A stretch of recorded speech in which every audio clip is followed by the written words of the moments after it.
જય શ્રી કૃષ્ણ, જય માતાજી ફ્રેન્ડ્સ, કેજીસ કાઠિયાવાડી કિચનમાં તમારું સ્વાગત છે।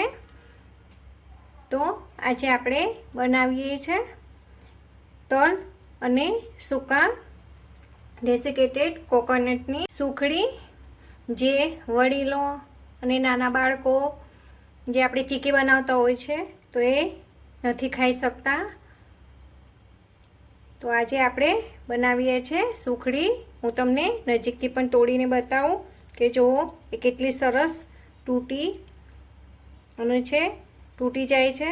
તો તમે નાના છોકરાઓને અને વડીલો, ખાસ કરીને શિયાળામાં ગોળ, ટોપરું, તલ જે આપણા બોડીને ખૂબ જ ફાયદાકારક હોય છે, જે અંદરથી આપણને ગરમાવો અને એનર્જી આપવામાં ભરપૂર માત્રામાં મદદ કરતા હોય છે। તો એના માટે આજે તમારા માટે હું વિન્ટર સ્પેશિયલ સુખડી લઈને આવી છું। તો તમે ઘરેથી જરૂર બનાવજો અને ટ્રાય કરીને કહેજો કે કેવી બની। તો ચાલો બનાવવાનું શરૂ કરીએ।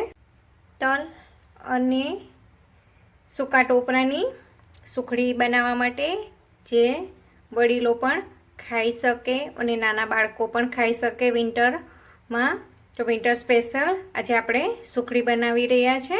તો એના માટે 1 કટોરી તલ લીધા છે સફેદ, 1 કટોરી ગોળ અને અડધી કટોરી સૂકું ટોપરું છે છીણેલું, જે રેડીમેડ છે। તમે ઘરે પણ એને પીસીને લઈ શકો છો, ગ્રેટ કરીને લઈ શકો છો। રેડીમેડ મારી પાસે છે। તો ચાલો બનાવવાનું શરૂ કરીએ। તો સૌપ્રથમ આપણે તલની ધીમી આંચ પર થોડા મોઇસ્ચર એનું નીકળે ત્યાં સુધી એને શેકી લઈએ। આપણી કઢાઈ ગરમ થઈ ગઈ છે, તલ નાખી દઈએ, એને ચલાવતા જઈને 1 થી 2 મિનિટ શેકી લેશું, જેથી તલની અંદર જે મોઇસ્ચર હોય તે ઉડી જાય। આપણે તલનો કલર ચેન્જ નથી થવા દેવાનો, ખાલી એનું મોઇસ્ચર ઉડે ત્યાં સુધી જ એને શેકવાના છે। તો ચાલો શેકી લઈએ। ફ્રેન્ડ્સ, આપણા તલ ક્રેકલ થવા માંડી ગયા છે 1 થી 2 મિનિટમાં, અને તલ હંમેશા શેકે ત્યારે એકદમ સ્લો ફ્લેમ પર એને શેકવાના છે, જેથી આપણા તલનો કલર છે ને તે ચેન્જ નહીં થાય અને સરસ શેકાઈને રેડી થશે। તમે બિગનર્સ છો, ના ખ્યાલ આવે તો તલ ફૂટવાનો, ક્રેકલ થવાનો અવાજ આવે એટલે એને કાઢી લેવાનો છે। ગેસ બંધ કરી દઈએ, એને કોઈ પ્લેટમાં કે વાસણમાં ટ્રાન્સફર કરી દેવાના છે। ફ્રેન્ડ્સ, આપણે તલ કાઢી દીધા છે, આપણી કઢાઈ ગરમ જ છે અને ગેસ બંધ જ રાખવાનો છે। બંધ ગેસમાં જ જે આપણું ડેસિકેટેડ કોકોનટ હતું તેને પણ આપણે શેકી લઈએ। એને વધારે નથી શેકવાનું, ખાલી એનું મોઇસ્ચર ઉડે એટલું જ શેકવાનું છે, કે જેથી આપણી સુખડીમાં એનો સ્વાદ બહુ સરસ આવે। તો એને અડધીથી 1 જ મિનિટની અંદર કાઢી લેવાનું છે ને એનો કલર ચેન્જ નથી થવા દેવાનો, તેનું ખાસ વાત ધ્યાન રાખજો। તો હું શેકી લઉં। આપણું કોકોનટ શેકાઈને રેડી છે। અડધી મિનિટમાં સરસ સ્મેલ આવવા માંડી છે, સ્મેલ આવે એટલે તરત જ એને કાઢી લેવાનું। તો ચાલો હું પ્લેટમાં એને ટ્રાન્સફર કરીશ। આપણા તલ પણ ઠંડા થઈને રેડી છે, તો આપણે એને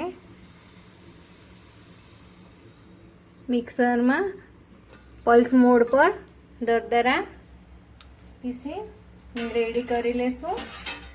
તો ચાલો હું રેડી કરીશ। તમે જોઈ શકો છો આપણે આવા દરદરા તલને પલ્સ મોડ પર ચન કરતા જઈને પીસવાના છે।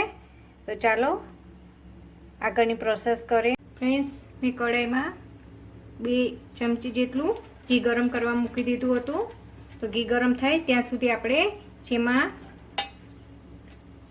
સેટ કરવાની હોય તે કોઈ પણ થાળી કે તમે જેમાં કરવાના હોય ને તેને ગ્રીસ કરી લેવાની છે. ગ્રીસ કરી અને સાઈડ પર રેડી રાખીશું કે જેથી આપણને વાર ના લાગે, કેમ કે બન્યા પછી તરત જ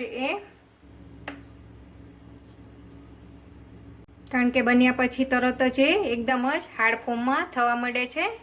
આપણું ઘી ગરમ થાય ને એટલે ઘીને છે ને આવી રીતે ચારે સાઈડ થોડું લગાડી દેશું જેથી આપણી સુખડી ચોંટે નહીં અને વેસ્ટેજમાં પણ ના જાય.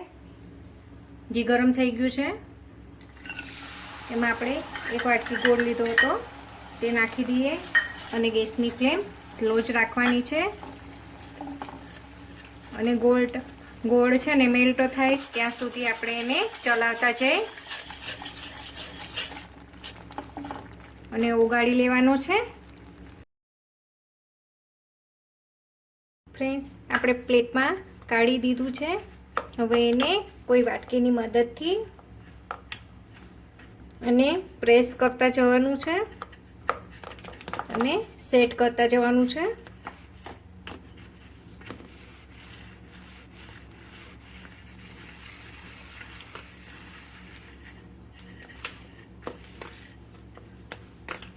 એને ગોળ ગોળ ફેરવતા જઈ અને સારી રીતે કરી દેવાનું છે.